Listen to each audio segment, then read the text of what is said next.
Black Waitress slipped a note to the billionaire CEO. He froze after reading it.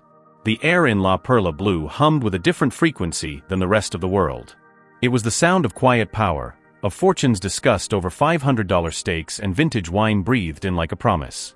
Crystal glasses chimed a melody of ultimate success, and every whisper seemed to carry the weight of $1 million deal. And at the best table, in the center of the room, sat the undisputed king of this realm, William Croft. He was a man carved from granite and ice, his suit worth more than the car most of the valets outside would ever drive. His eyes, a flinty gray, scanned a financial report on his tablet, barely acknowledging the two other millionaire executives vying for his attention. He was the billionaire CEO, the titan of industry, and this dinner was just another move in a game only he truly understood. He was untouchable, a fortress of wealth and ambition. And moving through this world of polished silver and whispered fortunes was Elena. Her uniform, crisp and black, was a stark contrast to the elegant dresses of the other patrons. She was a ghost in the machine of luxury, seen but never truly noticed. A woman in her 50s, her eyes held a lifetime of stories that didn't belong here. While her hands expertly balanced heavy trays, her mind was elsewhere, trapped in a storm of anxiety and resolve. Her gaze kept drifting back to Table 1, to the man who seemed to carry the gravity of a planet around him. She watched the way he dismissed a notion with a slight wave of his hand, the way the others immediately fell silent. This was a man who commanded empires before dessert.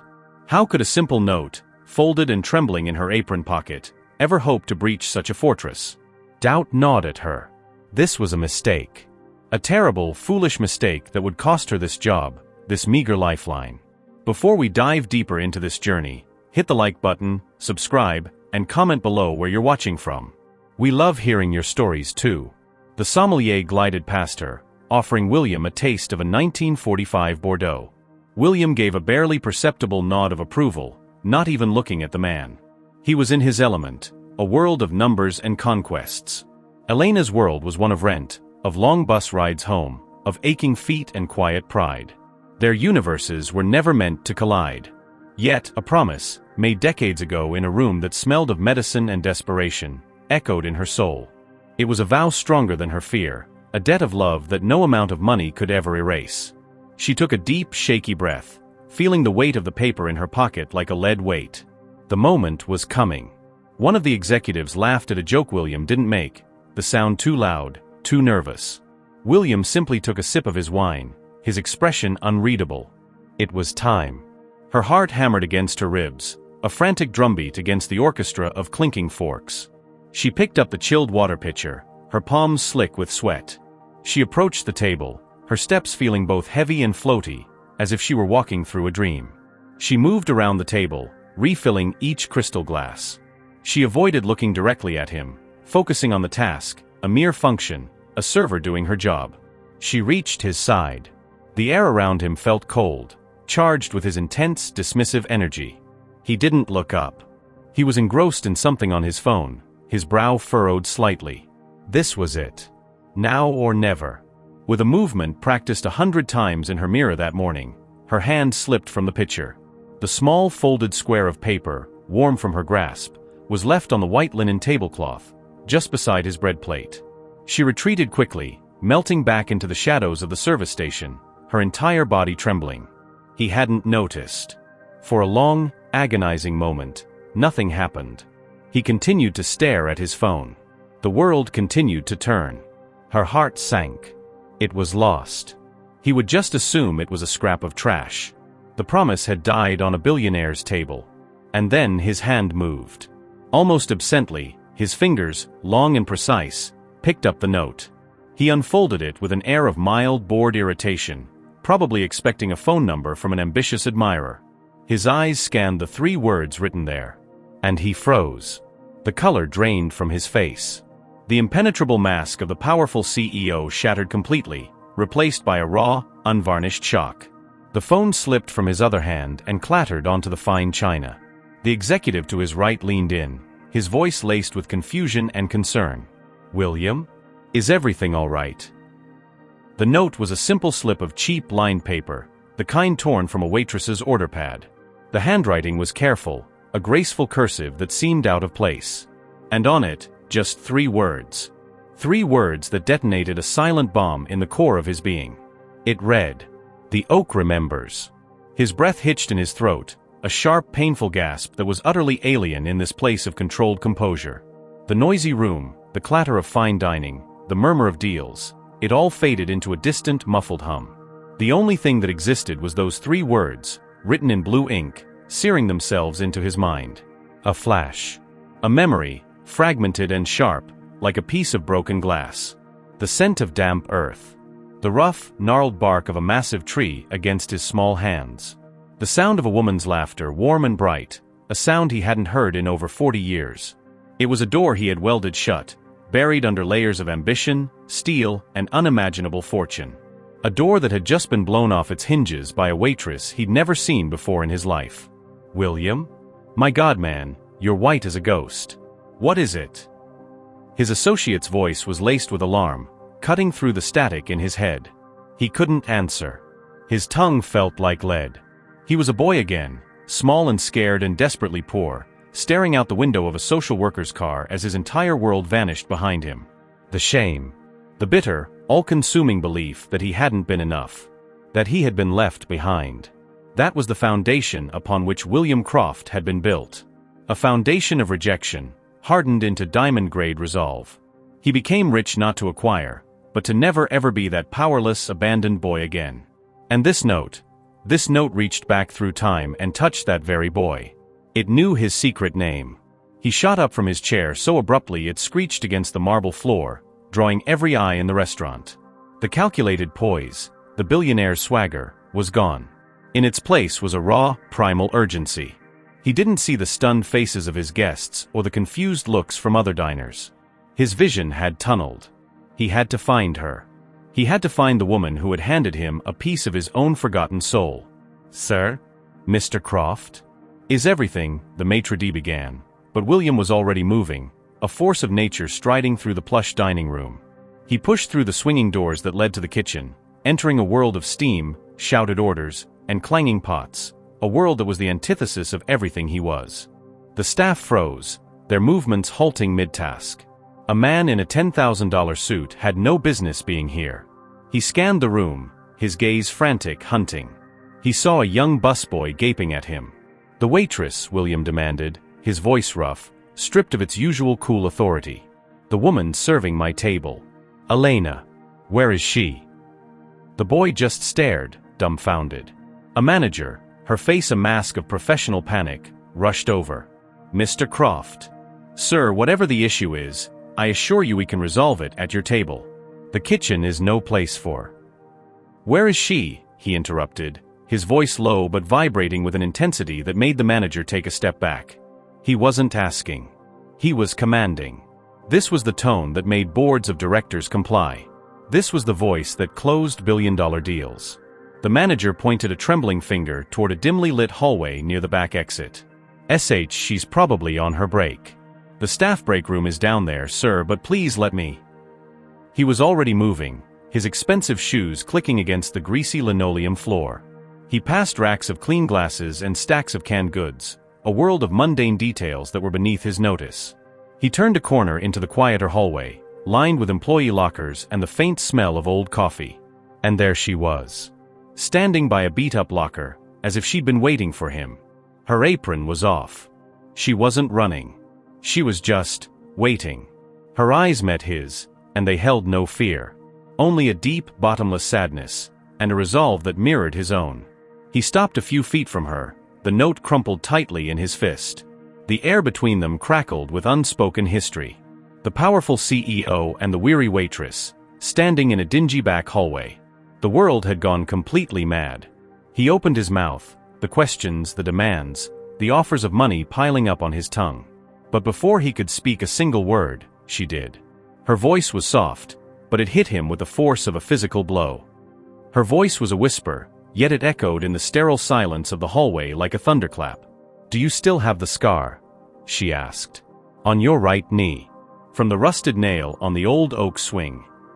William's hand instinctively flew to his knee, a gesture he hadn't made in decades. Beneath the fine wool of his tailored trousers was a faint white line, a forgotten souvenir from a childhood that felt like it belonged to someone else. A memory, vivid and painful, flashed behind his eyes. The searing pain, the blood soaking through his worn-out jeans, the frantic, loving voice of his mother as she carried him home. How could this stranger, this woman from a different world, know that? The note was one thing, a cryptic message. But this was a key turning in a lock he thought was sealed forever. "Who are you?" he demanded, his voice a strained rasp, losing all its boardroom power. It was the voice of a confused, frightened boy. "What is this? What do you want from me?" The paranoia of a man with immense fortune surfaced instantly. Was this blackmail? Some elaborate scheme to exploit a vulnerability he didn't even know he still possessed? His eyes narrowed, the ice returning for a fleeting second. "Name your price. How much money do you want to forget whatever you think you know?" A look of profound disappointment washed over her face, and somehow, that cut him deeper than any anger could have. She shook her head slowly, a sad smile touching her lips. "I don't want your money, William," she said, and the way she said his name, not Mr. Croft with the deference he was used to, but William, with a familiarity that shook him to his core, left him reeling. "I have no use for it. I made a promise. That's all this is." "A promise to whom?" He shot back, frustration and a rising terrifying confusion making his heart pound against his ribs. This wasn't how his world worked. People always wanted something, especially from him. They wanted investments, endorsements, a piece of his empire. They didn't slip him notes about oak trees and ask about childhood scars. This was uncharted, dangerous territory. She took a small step forward, her eyes glistening with unshed tears. She looked at him not as a millionaire CEO, but as if she could see straight through the suit and the success to the lonely, wounded child hiding inside. "Your mother," she began, her voice thick with emotion. "She didn't just get sick, William. She fought like a lioness. She fought for every single day she had with you." William flinched as if struck. The old, familiar narrative he'd built his entire life upon, the story of his abandonment, the fuel for his relentless drive, wavered. "She gave me up," he stated, the words feeling hollow and brittle in his mouth. It was the truth he had lived with. The only truth he knew. "No," Elena said, her voice firm now, filled with a conviction that brooked no argument. "She never gave you up. She was torn from you. The cancer, it came fast. She hid how bad it was from you for as long as she could. She didn't want you to see her like that. She didn't want your last memories of her to be of pain and fear." A single tear escaped and traced a path down her cheek. She was admitted to the hospital for what she thought was just a bad flu. It was stage 4. She never came home. The state took you before she could even say a proper goodbye.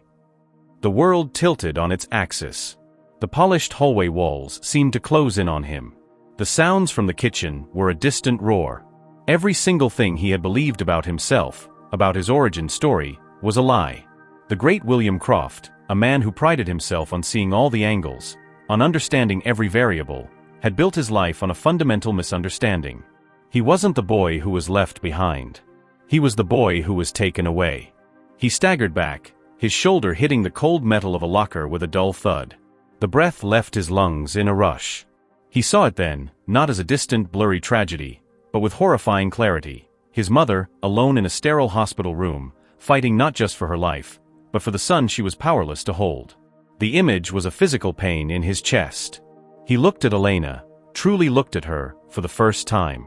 He saw the age in her eyes, the kindness, the weary strength. This was no schemer. This was a messenger. A keeper of a truth he was never meant to hear. "How?" he whispered, the words scraping out of his dry throat. "How could you possibly know all of this? Who are you to her?" The questions were a plea now, a desperate grab for a lifeline in a sea of appended reality. He was no longer the interrogator. He was the supplicant, begging for the story of his own life. Elena took a deep, steadying breath, her own composure a stark contrast to his shattered state. She was about to answer, to finally reveal the connection that bound their fates together across decades and class divides. But just as she opened her mouth, the kitchen door swung open, and the frantic manager peered down the hall, her eyes wide with anxiety. The outside world was intruding, threatening to pull him back into a reality that no longer made sense. The moment of revelation hung in the balance, suspended by the thin thread of a single unanswered question. The manager's intrusion was a splash of cold water. "Mr. Croft," "Your guests are extremely concerned," she began, her voice shrill with panic. "Leave us," William commanded, without even turning to look at her. The authority in his voice was absolute, forged anew not from wealth, but from a desperate primal need. The door swung shut with a soft click, returning them to their fragile, silent bubble. All his life, he'd worn the story of his abandonment like a suit of armor. It was the reason he trusted no one, the reason he built walls instead of bridges. It was the engine of his ambition. To be so powerful that no one could ever leave him again. To be so rich that poverty, that aching hollow feeling of not being enough, could never touch him. But now, Elena's words were a chisel, cracking that armor wide open. He saw not a woman who abandoned him, but a ghost he had wronged. A young mother, her face pale but smiling as she read him a story on their worn-out sofa. Her hands, chapped from cleaning other people's houses, gently bandaging his knee under the old oak tree. The memory was no longer a source of pain, but of devastating loss. He saw the final day with horrifying new eyes. Not a mother coldly turning him away, but a woman too weak to rise from her bed, her eyes filled with a terror he'd mistaken for rejection. The social workers weren't villains. They were just faceless officials following procedure. He had been a piece of paperwork, a problem to be solved. And his mother had been fighting a war in a hospital bed, a war she knew she was losing, her only thought for the son she could not protect. The truth was a physical weight, crushing him. He slid down the cold locker, his legs unable to support him anymore.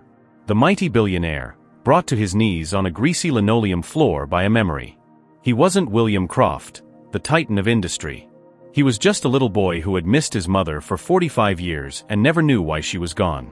"She loved you," Elena whispered, her voice the only anchor in his swirling grief. "She talked about you until the very end. My William," she'd say. "My brave, smart boy. He's going to change the world. She never stopped believing in you." He looked up at Elena, his vision blurred by tears he hadn't shed since he was a child. This woman held the pieces of his soul in her hands. "Why?" was all he could manage, the word choked and broken. "Why are you telling me this now? After all this time?" Elena knelt down, her own eyes shining. She was no longer a waitress. She was a bridge to a past he thought was lost forever. "Because a promise is a promise," she said softly. "And it's never too late for the truth." She reached into the pocket of her simple cardigan, her movements slow and deliberate. "She wanted you to have this. I was supposed to give it to you a long, long time ago." Her hand emerged, clutching a small, faded photograph, its edges soft with age. The final piece of the puzzle was moments away from being placed. Her hand trembled only slightly as she held it out. It was a photograph, small and square, its colors bleached by time, the edges worn soft from decades of careful handling. He reached for it, his own fingers, the ones that sign deals worth billions, shaking so badly he feared he would drop this priceless, fragile artifact. He brought it into the dim light of the hallway, and the air left his lungs in a silent, painful rush. It was them. Him and his mother. He couldn't have been more than 5 or 6. He was sitting on her lap, his head thrown back in mid-laugh, a gap-toothed grin splitting his face. She was looking down at him, not at the camera, her expression one of such pure, unadulterated adoration that it was a physical ache to witness. The love in her eyes was absolute, a fortress against the world. Behind them, slightly out of focus, was the thick, familiar trunk of the old oak tree. This was no abandoned child. This was a beloved son. He traced the outline of her face with his thumb, a sob catching in his throat. He had forgotten her smile. He had forced himself to forget. It was easier to believe in her absence than to remember the love that was taken from him. "Her name was Sarah," Elena said softly, her voice thick with her own emotion. "Sarah Jones. And I was Eleanor, her neighbor. Her best friend." She leaned her head back against the lockers, her gaze drifting to a memory. "We were 2 young women trying to make it, raising our boys in that little apartment complex. Your mother, she was the strongest person I've ever known. She worked herself to the bone for you." William could only stare at the photo, drinking in every detail, every pixel of a life stolen from him. "When she got sick," Elena continued, "she made me promise. She made me swear on everything holy that I would find you one day, that I would tell you the truth, that I would make sure you knew, down to your soul, that you were her entire world. She didn't want you to think you weren't loved. She was so afraid you would think that. The magnitude of the promise settled over him. This woman, Elena, had carried this burden for a lifetime. She hadn't hunted him down for gain. She had waited and watched, and finally acted, to honor a vow made to a dying friend. "I tried to find you," she whispered, a note of old grief in her voice. "But they moved you to a new home, then you were adopted, and your name changed. Croft. I lost you. For decades, I lost you." She looked at him, her eyes pleading for understanding. "I saw your picture in a magazine last year. Billionaire tech mogul William Croft. I almost didn't recognize you. But the eyes, a mother's eyes. I'd know them anywhere. I knew it was you. I took this job. I've been working here for 6 months, just waiting, hoping you'd come in." She had spent half a year in this demanding job, not for the meager paycheck, but for the chance to fulfill a sacred promise. His fortune, his power, his entire empire, it all meant nothing compared to the profound loyalty in this simple act. He looked from the photo of his radiant, loving mother to the face of the woman who had never forgotten her. The two women who had defined his life, one in memory, one now in truth. The anger, the suspicion, the coldness, it all melted away, leaving behind a raw, overwhelming gratitude. He wasn't alone. A piece of his history, a living, breathing connection to the love he thought he'd lost, was sitting right in front of him. He had spent a lifetime building a fortune to fill a void, only to discover the void itself was based on a lie. The real treasure had been kept safe for him all this time, in the heart of a waitress named Elena. The truth was the only wealth that mattered. William's thumb, which had been gently tracing his mother's smile in the photograph, brushed against the back of the paper.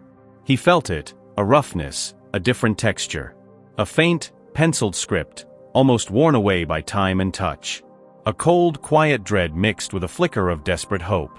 Slowly, with a reverence usually reserved for sacred texts, he turned the photograph over. The handwriting was hers. He knew it instantly, a ghost from the deepest part of his soul. It was frail, the lines wavering as if written by a hand robbed of all its strength. But the message was clear. It was not just a dedication. It was a title. A deed. "For my beautiful William, my greatest treasure. This is for you. Always for you. The house, the land. It's yours. I saved it for you. All my love, forever, Mom." He read it once. Then again. The words didn't make sense. They rearranged themselves in his mind, refusing to form a coherent thought. The house? The land?